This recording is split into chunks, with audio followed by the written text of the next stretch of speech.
There are times in WWE where the good guy walks away triumphant and everybody goes home with a smile on their face, and it becomes one of the greatest moments in WWE history. Hey everybody, it's Nikki D, and welcome back to the Nikki D channel. Today, we're going to get into my favorite top 10 WWE moments in history. Don't forget, like, share, and subscribe so you can stay informed about when I post my next video. Let's get into it. Number 10, Drew McIntyre. WrestleMania 36.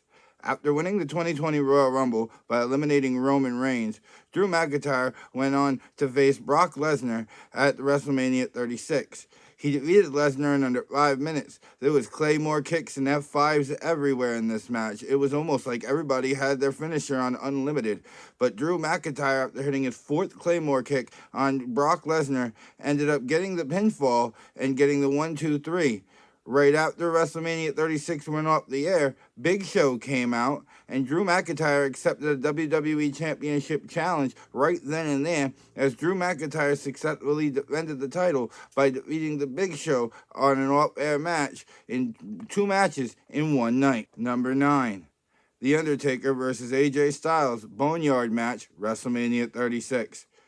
This match, in my opinion, was one of the best cinematic matches of the COVID era, as the match started with AJ Styles showing up to the graveyard in the casket, and The Undertaker came in on his bike. They fought for a few minutes, and honestly, the vibes I got from this match was it gave me the Walking Dead kind of vibe with the scenery that lay behind it.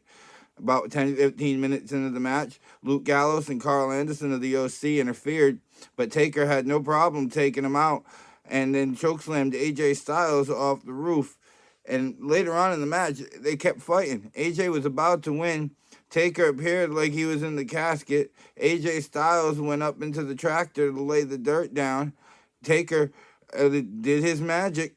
Lightning struck. Taker appeared behind AJ, chokeslammed him right into the grave, and Taker buried him for the win as he rode away on his Harley Davidson into the night to end his career at WrestleMania. Number 8. The Wyatt Family debuts in 2013.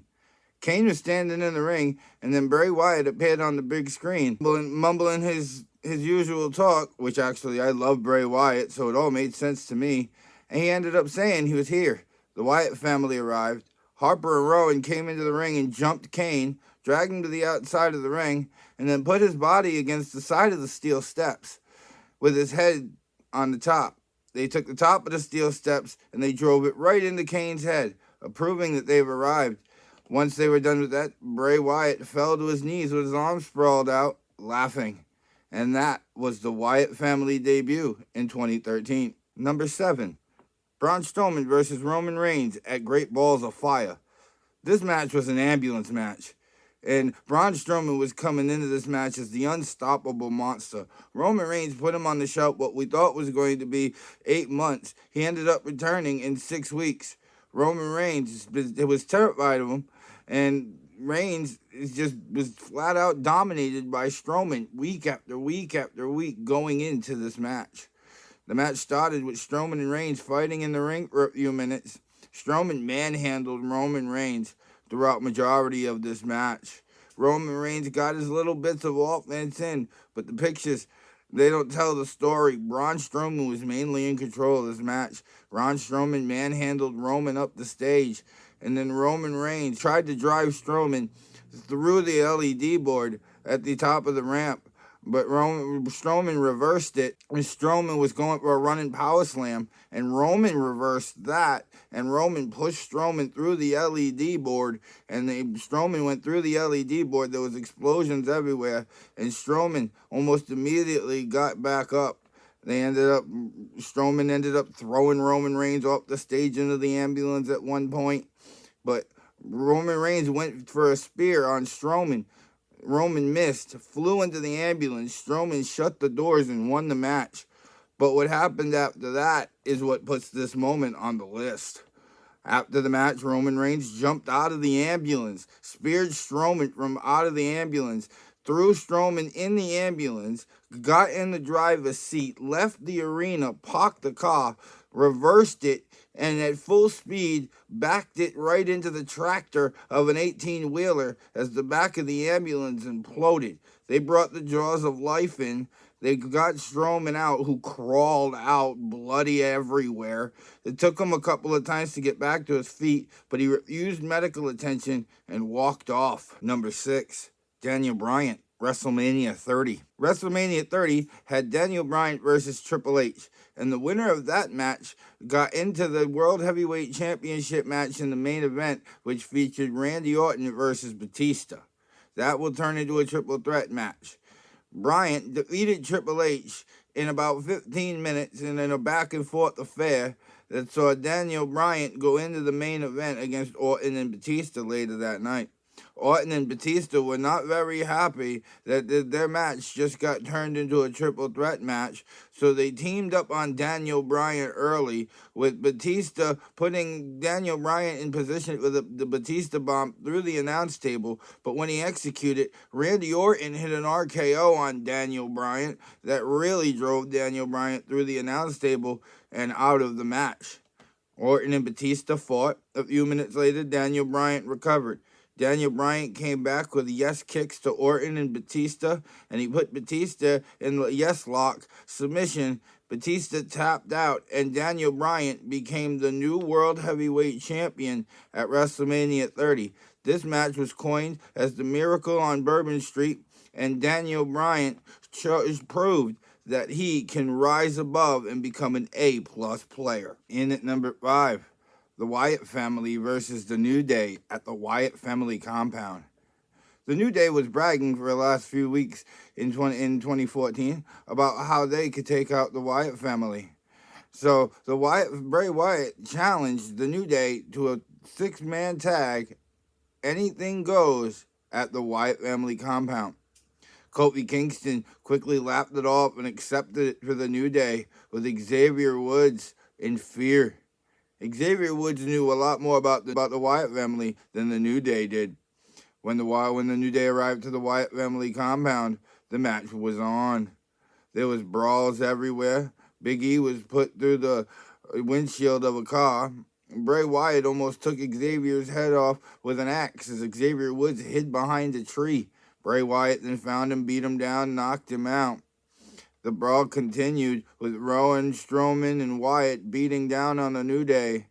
But the New Day got control, and Bray was on his knees laughing as the army of fireflies appeared, and the New Day retreated.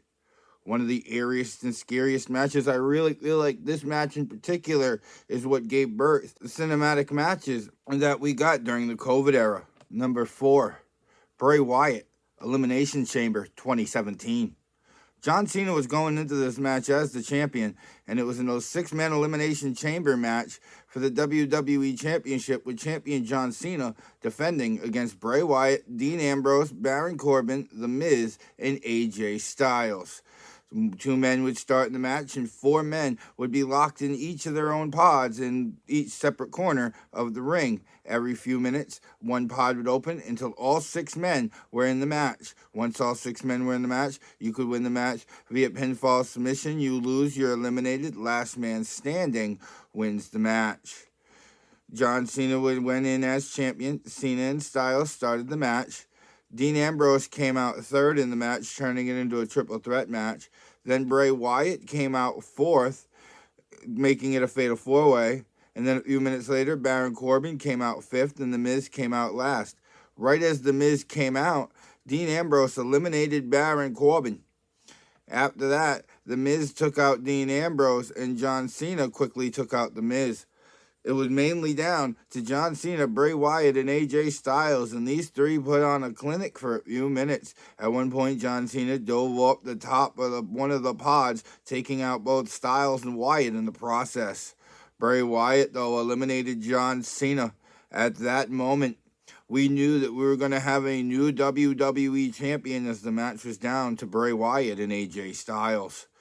AJ Styles went for a phenomenal forearm when he had Bray Wyatt on the ropes, but when he came back down, Bray Wyatt caught him. Sister Abigail pin, 1, 2, 3, and new WWE champion Bray Wyatt, as the Fireflies surrounded the Elimination Chamber, and Bray Wyatt had won his first ever WWE Championship. Number 3, The Undertaker, 2007 Royal Rumble.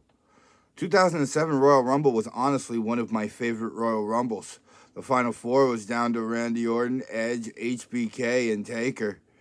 HBK eliminated Orton first, and then he eliminated Edge a few minutes later, and the old rivalry of The Undertaker and Shawn Michaels was renewed as the final two members of the Royal Rumble. Taker eliminated HBK to win the Royal Rumble, and he would have gone on to win the World Heavyweight Championship 2 months later at WrestleMania 23. But this moment was a little bit more personal for me because I always wanted to see The Undertaker win at least one Royal Rumble, and in 2007, he made it happen for me. That's why he's number one on my top 10 favorite WWE superstars of all time. Number 2, Liv Morgan, Money in the Bank 2022. Oh, well, dreams come true for this WWE diva. Becky Lynch and Asuka started the fight in the ring, though. Raquel started dominating with the ladder, taking out everybody in her path. There was a really nice spot where Liv Morgan powerbombed Lacey Evans off the ladder. And this match was violent throughout it. You couldn't keep Becky Lynch and Asuka apart. There was a part where Becky Lynch climbed on top of a ladder and did a leg drop that put Asuka through another ladder. But at the end of all of this, it came down to Liv Morgan and Becky Lynch. Liv Morgan was on the taller ladder, but Becky Lynch kicked Liv Morgan away. Liv Morgan saw that the rope was right there, placed her foot on it, kicked back, knocked Becky Lynch off the ladder, climbed up, and proved dreams that come true for Liv Morgan as she won the Women's Money in the Bank ladder match. Then, about an hour and a half later, Ronda Rousey got seriously hurt with her ankle in a match against Natalya for her SmackDown Women's Championship, and Liv Morgan's music hit. She sprinted into the ring, cashed in on Ronda Rousey. We thought for sure we was going to see Liv Morgan become SmackDown Women's Champion. Then Ronda Rousey picked the leg of Liv Morgan and put her in the ankle lock. Liv screamed and clawed, but Liv was able to roll Ronda Rousey up out of it and pin her for the 1, 2, 3 as Liv Morgan's dreams of becoming SmackDown Women's Champion came true at Money in the Bank 2022. Number 1. The Fiend wins the Universal Championship. This match happened in Saudi Arabia. Seth Rollins walked in as the current Universal Champion, and as The Fiend, this match could not be stopped for any reason due to what happened at the previous Hell in a Cell pay-per-view. That'll be in a later video. This match was contested in red lighting, which honestly I love. The Fiend dominated this set early in this matchup, and this match was honestly one of the most violent matches I had seen in a long time. This match quickly dumped into the crowd. Seth stomped the Fiend, and the Fiend immediately got back up. There was a spot where Seth Rollins hit the Fiend with a sledgehammer 3 times in the ribcage and twice in the head, and the Fiend still was on his feet. He threw multiple Sister Abigails. There was a spot where Seth Rollins went to the top rope and the Fiend caught him and chokeslammed him through 2 tables. And this match ended up going up the entranceway as they ended up fighting towards the pyro area, and Seth Rollins had hit the Fiend with 1, 2, 3, 4, 5 curb stomps, 3 super kicks, knocked him flying into the pyro as there was explosions. They got the fire extinguishers and they blew out the area. Seth Rollins ran down there trying to move one of those big heavy crates out of the way, and then the Fiend just rises up, grabs Seth Rollins, put him in the mandible claws, and he turned it right into a Sister Abigail into the pin. 1, 2, 3. And your winner and the new Universal Champion, The Fiend, Bray Wyatt. And that was my top 10 favorite WWE moments of all time. Don't forget, like, share, and subscribe, and I will see y'all beautiful faces in the next video. See ya, everybody.